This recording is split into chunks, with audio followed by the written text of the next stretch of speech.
Hello বন্ধুরা, তোমরা সবাই কেমন আছো? আশা করি সবাই খুব খুব ভালো আছো। পিয়াস লাইফস্টাইলে তোমাদের অনেক ভালোবাসা, অনেক ওয়েলকাম।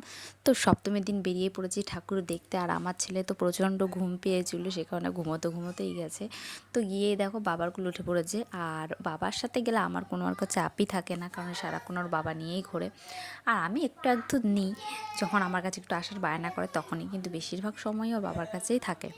তো আমরা একটা টোটো রিজার্ভ করে গেছিলাম বাড়ির সবাই মিলে, মানে বাবা বাদে মানে শ্বশুর মশাই বাদে সবাই মিলে গেছিলাম ঠাকুর দেখতে। আর দেখো এই প্যান্ডেলটা কিন্তু দারুণ লাগছিল। তো এখানে কত কসমেটিক্সের দোকান ছিল, তো এখান থেকে কিছু কিনে নিয়েছিলাম।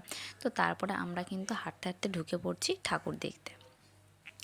তো গেছিলাম আমরা পাঁচজন, মানে আমরা দুজন আর ছোটদারা দুজন আর আমার শাশুড়ি মা।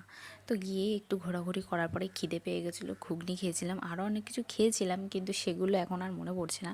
আর আমি জানি আমার ভিডিওটা দিতে অনেকটাই লেট হয়ে গেছে, বুঝতেই পারছো, বাচ্চা সামলিয়ে সব কিছু।